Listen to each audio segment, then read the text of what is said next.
Mani sauc Magdalēna Šustere.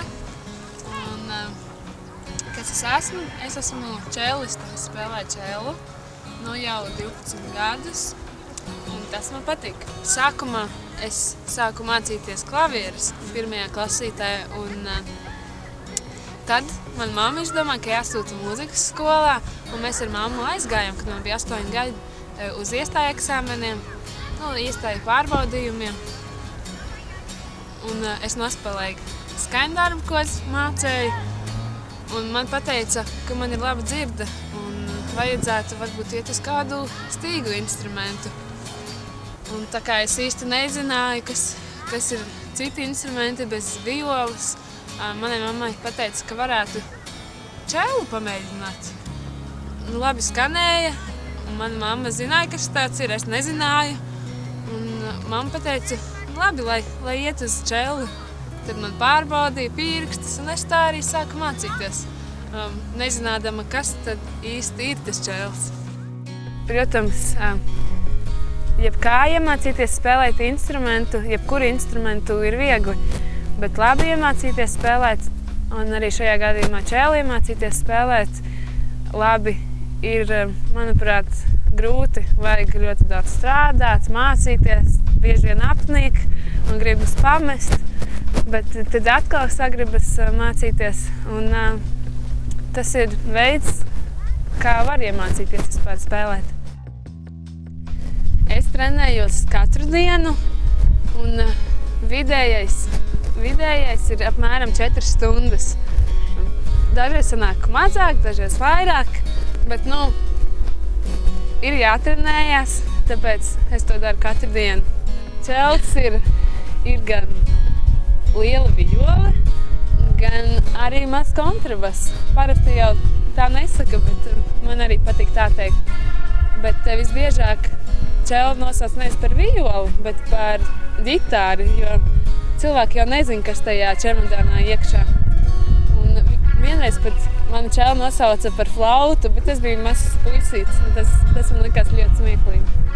Vienreiz es gāju pa veikalu, un tur bija viens tāds puisīts maziņš, kopā ar mammu gāja, un katru reizi, kad viņš man ieraudzīja, viņš bļāva pa visu veikalu ļoti skaļi. Ģitārs! Un viņš jau neieraudzīja man vienu reizi, bet viņš man ieraudzīja apmēram kaut kādas 10. Un katru reizi viņš tik bļauja ģitārs! Tas ir viens no maniem tādiem kurioziem, kas man liek pasmaidīt. Bieži vien man ir tā, ka es spēlēju un liekas, nesanāk, labāk nespēlēšu, labāk netrenēšos. Un tad varbūt kādu brīdi es nepaspēlēju, un tad saprotu, bet tomēr pietrūkst. Tomēr pietrūkst mūzika, pietrūkst čells, un piesēžos atkal, un atkal ir prieks spēlēt.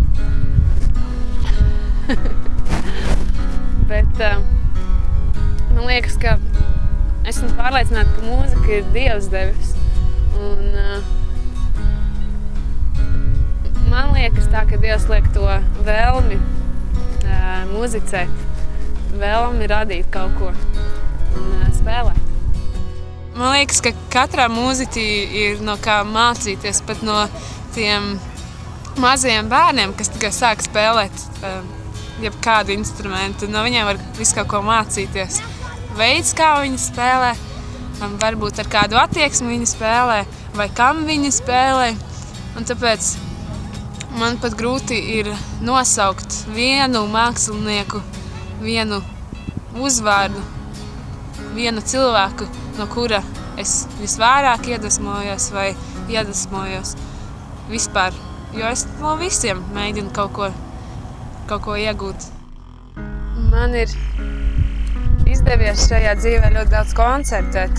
Un nesen man vajadzēja pierakstīt kādos koncertos, esmu piedalījusies kādos sastāvos, un es sapratu, ka es īstenībā esmu ļoti daudzos sastāvos, ļoti daudzos pasākumos, koncertos piedalījusies, bet viens no spilgtākajiem ir 2010. gadā vasarā man izdevās aizbraukt uz kādu ASV mūzikas festivālu uz 5 nedēļām.